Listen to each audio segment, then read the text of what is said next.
presentation yang Bapak input untuk proyeksi produksi tahun 2020 yang semester tahun 1 persen produksi ya, 42 dengan 58. Kalau Januari sampai bulan Juni produksi Indonesia kalau CPO hampir 21 juta. Kalau kita pakai percentage produksi itu, artinya CPO Indonesia 2020 akan jadi 50 juta. Apakah tinggi banget tuh itu estimate itu? Kalau tahun kemarin 2019 semester 1 dengan semester 2 cuman 49% dengan 51%. Ikutin yang Malaysia juga sama. Itu aja Pak. Ya Pak Iput. Ya, oke Pak. Terima kasih Pak. Sangat bagus sekali Pak. Dan memang terlepas dari persentase ini yang kami buat memang yang tadi Pak sekali lagi yang kami tinjau kan memang dari aspek ekofisiologi dari tanaman itu sendiri. Jadi memang dari model yang kami buat ini untuk proyeksi kami ini memang sangat tergantung dengan tadi komposisi dari tanaman yang ada gitu. Jadi sementara data yang kami pakai untuk komposisi tanaman itu memang dari data di Genpun yang kami olah sehingga bisa memunculkan adanya masing-masing kelompok umur. Jadi sebenarnya kalau misalnya kita bisa mendapatkan data yang lebih akurat lagi terkait dengan komposisi dari masing-masing jenis umur atau komposisi umur, tentu saya rasa akan persentase antara semester 1 dengan semester 2 juga akan tidak setajam ini gitu sih Pak. Dan memang ya inilah hasil yang kami peroleh karena dari tadi Pak, dari yang penjelasan kami tadi, dari faktor pembentuknya adalah bagaimana kondisi pupuk, kemudian pemupukan 2018-2019, juga bagaimana kondisi iklim yang ada yang mempengaruhi sekitar 32,70% area yang di Indonesia gitu. Dan ya mungkin terkait apakah mungkin atau terlalu tinggi atau tidak, mungkin kita bisa lihat lah nanti gimana.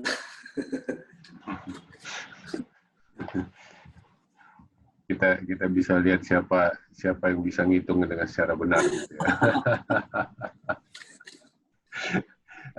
Oke. Ini kalau boleh Pak Iput, saya mau dikembalikan ke slide yang 25.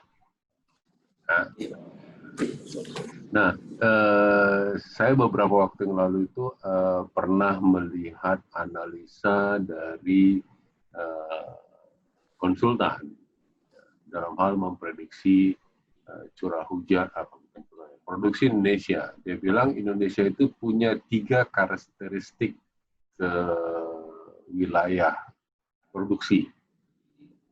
Yang pertama ini adalah Sumatera bagian utara. Ya, yang kedua adalah Sumatera bagian selatan, termasuk di dalamnya ini adalah Kalimantan bagian selatan.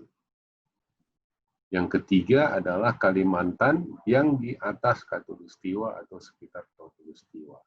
Jadi ada 3 pola produksi, ya, atau pola pembagian tadi ya, tidak merata 42-58 atau 45-55. Masing-masing dari wilayah ini mempunyai bahkan panen puncaknya juga berbeda. Ya. Saya pernah mendengar bahwa Sumatera bagian selatan itu panen puncaknya itu di Januari, bukan di Oktober yang seperti biasa gitu, karena ada pergeseran curah hujan tadi. Kira-kira ini benar nggak ini apa ya? Saya pernah beli data curah hujan dari BMKG, ya.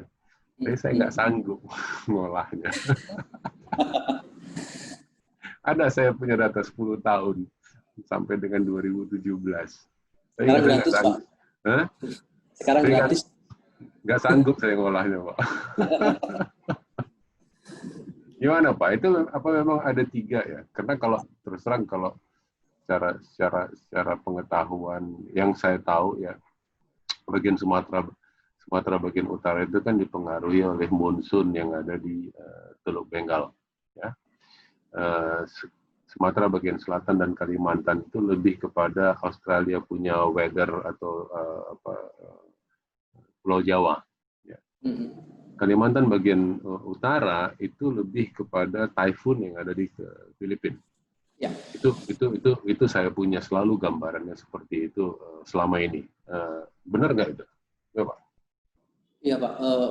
Secara garis besar memang seperti itu Pak. Jadi kan itu sebenarnya mengikuti pola curah hujan yang kita miliki Pak. Indonesia ini kan kalau kita boleh bagi itu ada 3. Ada 3 tipe curah hujan. Jadi yang pertama itu monsunal, tadi Bapak sebutkan, betul lokasi coverage areanya di selatan Khatulistiwa, terutama di Sumatera Selatan, Lampung, Sumatera bagian selatan, itu coverage-nya dari iklim monsunal. Kemudian di Kalimantan Tengah, Kalimantan Selatan, Kalimantan Timur sebagian, itu coverage dari iklim monsunal atau tipe curah hujan monsunal. Yang kedua, itu tipe lokal, Pak. Tipe lokal ini yang susah untuk kita prediksi. Terutama untuk tipe lokal ini erat kaitannya dengan topografi atau dengan bentang geografis di area itu. Misalnya contohnya kalau untuk yang tipe seperti ini, tipe ekuatorial tadi, misalnya di Sumatera, pantai barat Sumatera Utara itu beda dia, Pak. Karena dia ada pengaruh dari Bukit Barisan.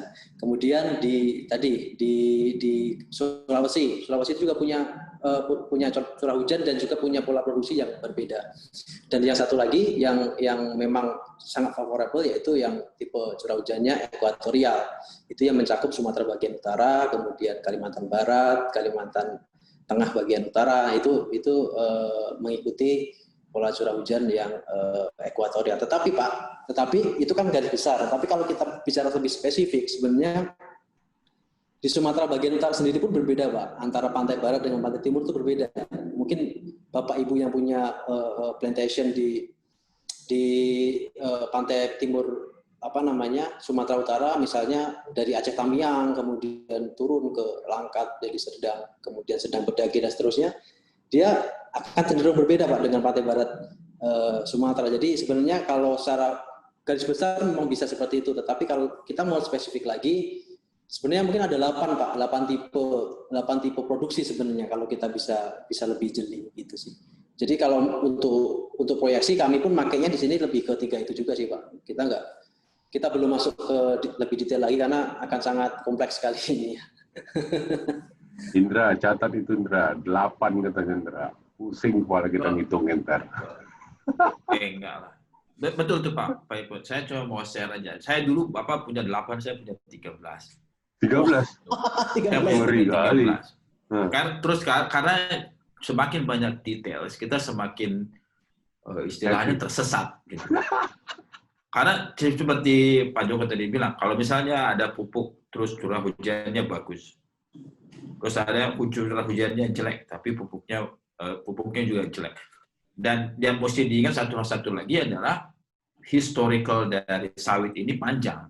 Jadi efek yang 5 tahun yang lalu atau 10 tahun yang lalu itu masih bisa terasa sampai sekarang. Dan itu nggak mungkin kita track satu-satu. Jadi kalau pertanyaannya kenapa sekarang cuaca yang jadi dominan? Karena cuaca itu yang paling nyata, obvious. Semua orang tahu, semua orang bisa lihat.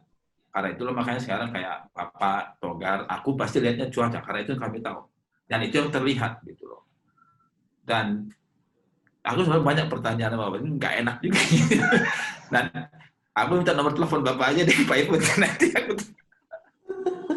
Nggak apa-apa, Indra. Karena ini terus terang ya, mungkin topik ini ya topik pembelajaran bagi banyak orang. Bahwa ada seperti ini toh. Kita mungkin yang sudah pernah menjalankannya itu agak lebih tune gitu ya. Tapi beberapa orang kan orang ini ngomong apa sih? Oke lah, kalau gitu aku pengen tahu juga nih Pak. Itu mungkin kalau Pak Tan bilang tadi 50 terlalu tinggi atau terlalu rendah, mungkin Togar juga tahu, saya juga tahu. kita nggak akan lihat angka kasarnya kan. Kita cuma bisa lihat berapa base yang Bapak Iput pakai dan nanti kita lihat ini make sense atau nggak make sense. Tapi pertanyaan saya ini, gimana Bapak menentukan produksi ya? Sorry. Karena terus terang kalau MPOB itu produksi itu dilaporkan. Semua orang punya angka pasti gitu loh. Nah, metode yang Pak Iput pakai untuk menentukan, bulan ini 3,5 juta atau bulan ini 4,5 juta. Ini cara ngitungnya gimana ya? Kalau boleh share. Oke Pak, langsung ya Pak ya. Jadi kalau yang kami pakai untuk ngitung berapa dapat angka kasarnya itu, tadi Pak yang saya jelaskan sebenarnya sudah di slide ini semua sih rahasianya. Jadi dari faktor penyusunnya semua ada Pak. Jadi komposisi tanamannya seperti apa kami bagi masing-masing. Kemudian untuk produktivitasnya itu kami memang masih mengacu kepada tadi yang kami rilis ya. Jadi ada standar produktivitas untuk kelas lahan S1, S2, S3. Nah, itu terus nanti kami memang nggak serta-merta langsung kita pakai gitu bulat-bulat Pak, tapi memang harus ada smoothing dulu. Smoothingnya ya tergantung dari tadi proporsi dari kelas lahannya seperti apa di lokasi kajian itu. Ya, terus tapi Pak, sorry Pak, saya potong. Berarti kan Bapak kan prediksikan angka itu kan. Tapi kan untuk prediksi ini kan mesti ada istilahnya cross check ya kan. Iya. Nah, cross check-nya ini pakai apa gitu loh. Kalau misalnya pakai angka, kalau mungkin kalau Togar sama saya mungkin salah satu indikasinya tren atau ekspor atau berapa kan itu juga yang mesti. Ya. Kalau yang dalam hal ini ya Pak ya yang kami sampaikan saat ini memang pakai datanya yang dikeluarkan oleh Gapki. Mungkin nanti ada Bu Ratna juga di sini yang sering mengumpulkan data dari Gapki. Kemudian kalau dari segi angkanya dari aku, Ndra. Tapi memang kami juga ini Pak. Kami juga karena jujur aja kalau untuk skala yang besar seperti ini saya juga jarang Pak. Saya seringnya mainnya di angka skala-skala kebun karena memang beberapa kali PPKS diminta untuk forecasting skala kebun yang memang sering langganan itu dari PTPN. Memang itu datanya dari mereka juga kami bisa bangun data gimana proyeksi dan bagaimana gap-nya antara proyeksi kami dengan realisasinya seperti apa. Jadi kami kalau saya pribadi sering mainnya di skala kebun Pak. Skala besar seperti ini baru kali ini lah. Gitu. Kita bisa kolaborasi loh Pak. Saya coba. Free to discuss Pak pokoknya Pak. Ya, cocok Ndra. Tapi gini loh Ndra ya. Jadi memang terus terang sharing ya. Saya pernah lakukan itu menganggap satu bahwa data yang ada di Dirjen Bun itu benar. Ya. Itu aku pernah buat ya, perhitungan itu tadi lahan kelas 1, kelas 2, kelas 3 ya masing-masing wilayah provinsi. Aku klasifikasi itu. Jambi aku masukin S2 semua atau S3 sekian persen. Hitung berapa TBS-nya di sana, hitung berapa lahannya, hitung berapa umur tanamannya.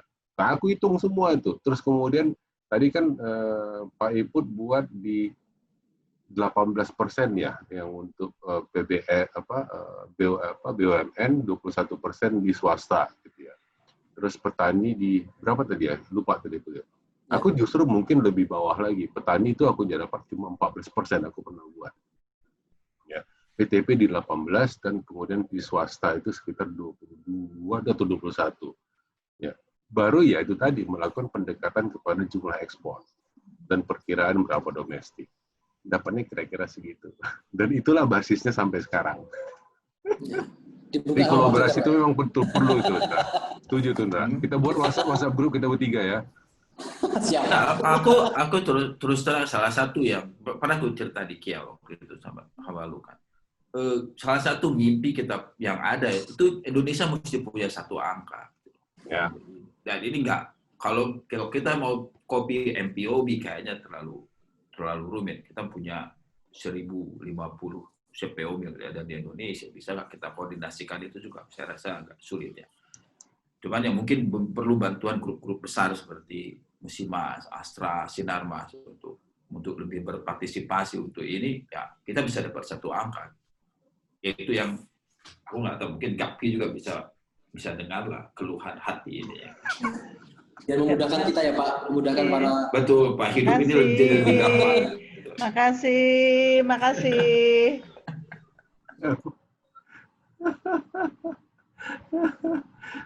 Oke. Ada lagi yang lain yang mau menambahkan?